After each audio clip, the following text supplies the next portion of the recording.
Hello नमस्कार, welcome to Inculcate Learning. SSB PGT education Odisha का जो एग्जाम है उसके सिलेबस में मेंशन है जी कि system approach in instructional process. लेकिन उससे पहले सिस्टम क्या होता है, सिस्टम अप्रोच क्या होता है, वो हमें डिस्कस करना पड़ेगा। तो उसी को डिस्कस करते करते इस टॉपिक को आज कवर करेंगे। And this is presented by me Raveena. Videos informative लगे तो इनकलकेट लर्निंग को आप लाइक शेयर सब्सक्राइब कर सकते हैं। It's absolutely free. So free में आपको मैं बताऊंगी कि सिस्टम क्या होता है, अप्रोच क्या होता है और सिस्टम अप्रोच क्या होता है, plus system approach instructional process में कैसे वर्क करेगा। तो चलिए देखते हैं। सिस्टम, देखिए हम बोलते हैं ना, आजकल तो वैसे भी सिस्टम वर्ड काफी फेमस हो रखा है, whatever the reasons are, but system का मतलब जैसे सोलर सिस्टम, डाइजेस्टिव सिस्टम, बहुत सारे सिस्टम हम पढ़ते हैं, एजुकेशन सिस्टम, ठीक है। तो वही सिस्टम यहां पर रहेगा। सिस्टम का मतलब है एज अ होल, ठीक है। तो वो अगर मैंने डाइजेस्टिव सिस्टम बोला, दैट मीन्स जो पार्ट हमारे बॉडी पार्ट डाइजेस्ट करने में हमारी हेल्प करते हैं, सो उस सारे को ही हम डाइजेस्टिव सिस्टम बोल रहे हैं एज अ होल, ठीक है। इंटर रिलेशनशिप आपको इन पार्ट के एलिमेंट्स में देखने को मिलेगी और ये सेल्फ रेगुलेटेड होंगे।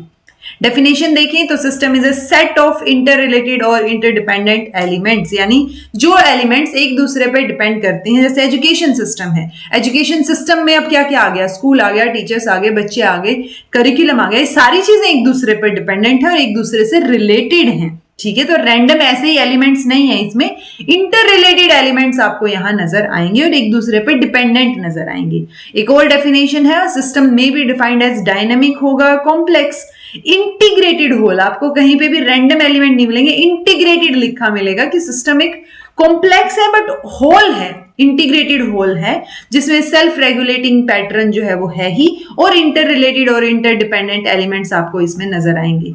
क्यों? क्योंकि आप एक अचीव करना चाह रहे हैं एक प्री डिटरमाइंड और स्पेसिफाइड ऑब्जेक्टिव।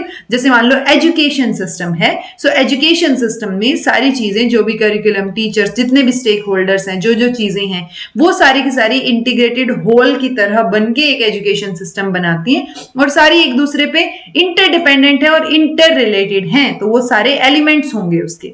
वो क्यों है? क्योंकि हम एक एजुकेटेड समाज बनाना चाह रहे हैं, तो एक प्री डिटरमाइंड और स्पेसिफिक ऑब्जेक्टिव हम फॉलो कर रहे हैं, उसको अचीव करना चाह रहे हैं, वो सिस्टम हो गया, ठीक है। सो ओवरऑल जितनी भी डेफिनेशंस हम देखेंगे ना, उनसे कुछ एक कैरेक्टरिस्टिक्स निकल के आती हैं। जैसे एक सिस्टम जो है वो क्या है, ये जनरल टर्म सभी फील्ड्स के लिए एप्लीकेबल है, चाहे वो इंस्ट्रक्शन हो या एजुकेशन हो या और कोई चीजें हो, ठीक है। डायनेमिक होगा, यानी चेंज इसमें पॉसिबल है। इंटीग्रेटेड होल होगा, सिर्फ सम टोटल नहीं होता ये चीजों का, इंटीग्रेटेड रहेगा, यानी एक दूसरे पे चीजें इंटरडिपेंडेंट हैं, जो पार्ट्स हैं इसके, एलिमेंट्स हैं, वो इंटरडिपेंडेंट और इंटर रिलेटेड हमें नजर आएंगे। कॉम्प्लेक्स होगा लेकिन सिस्टमैटिक होगा, ठीक है। जितने भी पार्ट्स हैं उनका अपना अपना कुछ ना कुछ रोल भी होगा। अब डाइजेस्टिव सिस्टम में हम गट से ये सारी चीजें लगाते हैं ना, जैसे ही हमने मुंह में खाना लिया वहां से लेके नीचे तक, जब भी पेस्टा कि भाई पहले ईसोफेगस में, देन पेट में खाना, फिर इंटेस्टाइन में, तो हम बहुत सारे पार्ट को हम क्या बोल रहे हैं, ओवरऑल गट बोल देते हैं या डाइजेस्टिव सिस्टम बोल देते हैं। सो वो एक दूसरे पे इंटरडिपेंडेंट है, इंटर रिलेटेड है, प्लस उनका अपना कुछ रिस्पेक्टिव रोल भी है, ठीक है, एक दूसरे के रिलेशन में। सिस्टम जो है एक होल की तरह अगर बात करें तो ज्यादा इफेक्टिवली फंक्शन करता है, रादर देन अलग अलग पार्ट्स में हम उनको फंक्शन करवा के देखें, ठीक है। System self governing, self maintaining, self regulating structure जो है सिस्टम का आपको देखने को मिलेगा। फंक्शनिंग जो है सिस्टम की वो क्या होती है, वो किसी एक ऑब्जेक्टिव को अचीव करने के लिए होती है। सो ये ओवरऑल कैरेक्टरिस्टिक्स हो गई एक सिस्टम की। सो ओवरऑल अगर हम देखें तो सिस्टम को हम समझ सकते हैं कि सिस्टम जो है वो एक होल होगा, जो self maintaining, self regulating device की तरह काम करेगा। उसमें जो एलिमेंट्स हैं वो inter related, interacting, interdependent elements होंगे और एक पर्टिकुलर गोल की तरफ हम आगे बढ़ रहे हैं, उस पर्पस को, उस गोल को अचीव करने की कोशिश कर रहे हैं, और वो गोल भी हमें एफिशिएंसी के साथ, बेटर इकोनॉमी के साथ और प्रोडक्टिविटी के साथ अचीव करना है। सो ये ओवरऑल चीज हमारी क्या हो गई, डेफिनेशन हो जाती है सिस्टम की, ठीक है। सिस्टम के टाइप्स, जैसे मैंने बोला सोलर सिस्टम, एजुकेशन सिस्टम। अब एक नेचुरल सिस्टम है सोलर सिस्टम, या ह्यूमन बॉडी का डाइजेस्टिव सिस्टम, या और जितने भी सर्कुलेटरी सिस्टम, तो वो सारी नेचुरल सिस्टम्स हैं। बायोलॉजिकल मैकेनिज्म उनमें देखने को मिलेगा, नेचर ने क्रिएट किए हैं वो, और उनकी जो फंक्शनिंग है मोस्टली वो कंट्रोल, आदमी के कंट्रोल के बाहर है, बियॉन्ड द कंट्रोल है, ठीक है, और उनका बिहेवियर भी हम बहुत बार प्रिसाइजली प्रिडिक्ट नहीं कर पाते।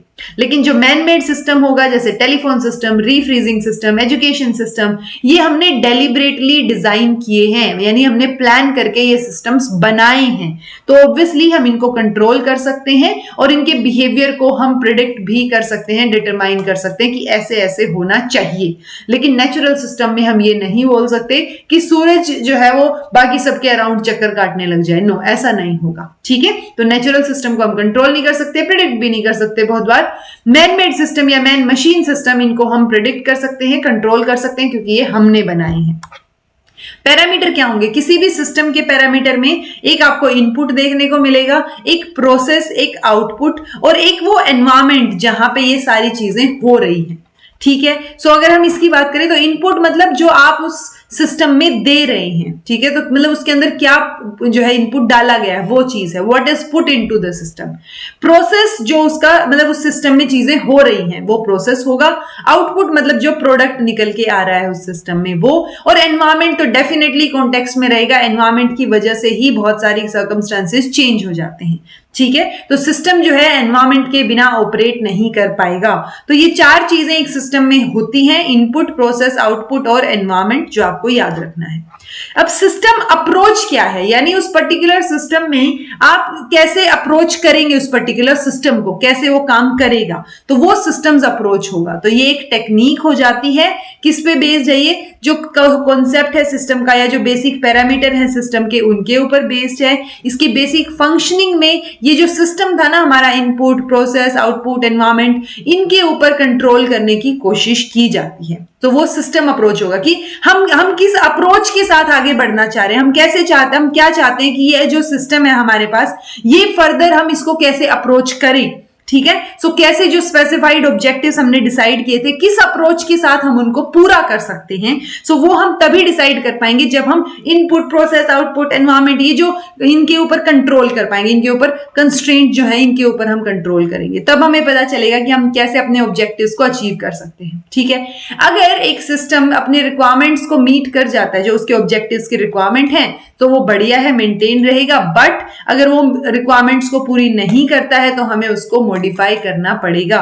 मतलब एजुकेशन सिस्टम है और हम चाहते हैं कि एजुकेशन सिस्टम की वजह से वैल्यूज डेवलप हो बच्चे में, होलिस्टिक डेवलपमेंट हो, बट अगर वो ऑब्जेक्टिव्स हमारे अचीव नहीं हो रहे हैं, दैट मीन्स हमें उस सिस्टम को अप्रोच करने का तरीका बदलना पड़ेगा। मतलब हम किस तरीके से अप्रोच कर रहे हैं वो चीज चेंज करनी पड़ेगी, तो सिस्टम का अप्रोच चेंज करना पड़ेगा। ठीक है, किसी भी सिस्टम के और जब हम अप्रोच करते हैं तो सिस्टम्स अप्रोच में हम 3 मेजर स्टेप पढ़ते हैं। पहले हम उस सिस्टम को एनालाइज करते हैं, ठीक है, कि उस सिस्टम में क्या क्या हो रहा है, प्रॉब्लम्स क्या है, आइडेंटिफाई करना, ऑर्गेनाइज करना चीजों को, जो एलिमेंट्स हैं उनकी परफॉर्मेंस कैसी है, सारी चीजें देखना, एनालिसिस कर रहे हैं। जैसे मैं कई बार बोलती हूँ ना कि आपका अगर नेट या कोई एग्जाम 2-4 नंबर से रह गया तो आप अपनी रिस्पॉन्स शीट को एनालाइज कीजिए, आप देखिए कहां पे क्या करके आए हैं। तो वही चीज है कि कोई भी एक सिस्टम है, आप उसको एनालाइज करेंगे पहले, देन उसको डिजाइन और डेवलप करेंगे कि जो आपने एनालिसिस किया है ना कि भाई ये प्रॉब्लम है, ऐसे ऐसे ऑर्गेनाइज की जा सकती है, क्या क्या हो सकता है, परफॉर्मेंस कैसी है।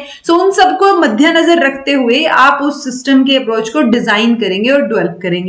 देन आप उसको ऑपरेट करके देखेंगे, यानी इंप्लीमेंट करेंगे। ठीक है, एक्चुअल ऑपरेशन होगा और वो होने के बाद आप इवेल्युएट करेंगे, इवेल्युएशन के बाद आपको फीडबैक मिलेगा, फिर आप जो है इंप्रूवमेंट उसमें करेंगे अगर कोई गड़बड़ है तो ये ओवरऑल सिस्टम्स अप्रोच रहेगा कि आप कैसे अप्रोच कर रहे हैं उस पर्टिकुलर सिस्टम को।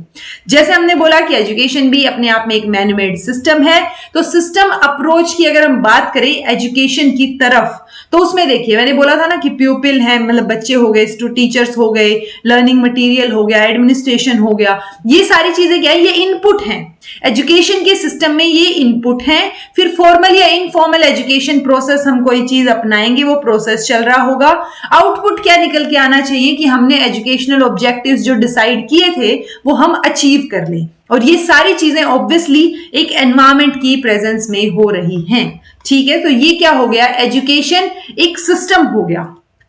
एजुकेशन एज अ सिस्टम, ये एजुकेशन सिस्टम है जो हमने बनाया है, जिसमें हम ऑब्वियसली कंट्रोल कर सकते हैं, मटेरियल रिसोर्सेज क्या दे रहे हैं वो कंट्रोल कर सकते हैं, हम जो इनपुट है ना उनको कंट्रोल कर सकते हैं, फिर जो प्रोसेस है उसमें फॉर्मल इनफॉर्मल का ऑप्शन हमारे पास है, एंड देन आउटपुट में हमें जो एजुकेशनल ऑब्जेक्टिव्स हम डिसाइड करते हैं वो कैसे भी करके पूरे करने। अगर वो ऑब्जेक्टिव्स की रिक्वायरमेंट्स अचीव मतलब वो नहीं हो रही है, पूरी नहीं हो रही है रिक्वायरमेंट्स, तो हमें यहां पर फिर इनपुट चेंज करना पड़ेगा, तब जाके हम फिर रिक्वायरमेंट्स तक पहुंचेंगे। ठीक है जी।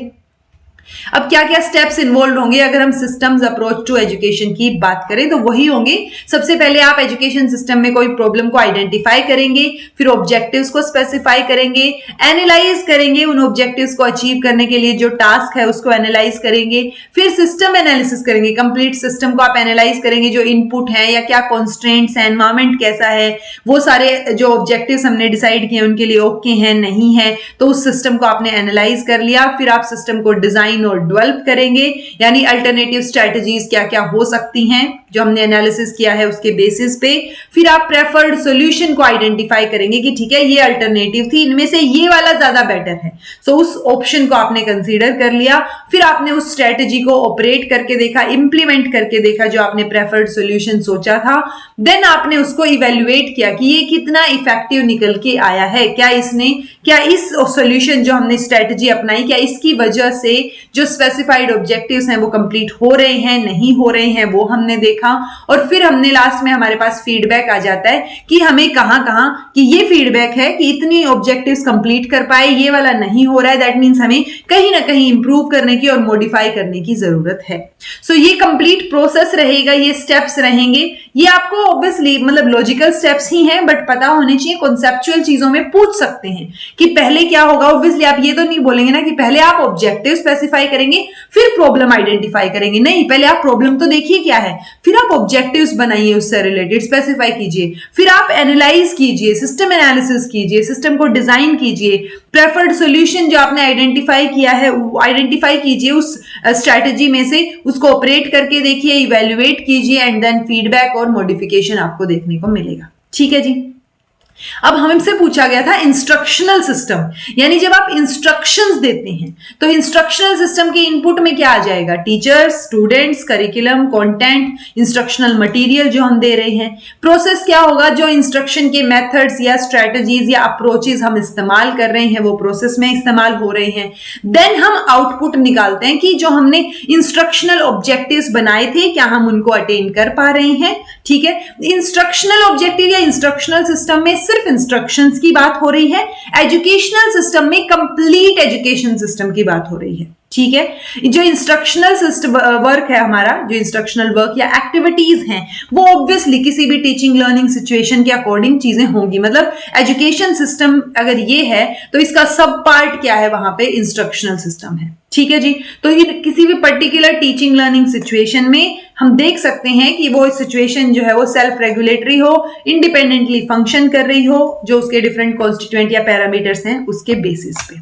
अब ये जो इंस्ट्रक्शनल सिस्टम है इसको आप कैसे अप्रोच करेंगे, ठीक है, तो वो अप्रोच भी वैसा सा ही रहेगा, बेसिक स्टेप सेम से ही दिखेंगे आपको। सिस्टम अप्रोच की अगर बात करेंगे तो वो इंस्ट्रक्शनल सिस्टम के लिए जो हमारा सिस्टम अप्रोच है वो understanding, controlling, improving the structure या फंक्शन ऑफ द सिस्टम, उसमें हमारी हेल्प करेगा।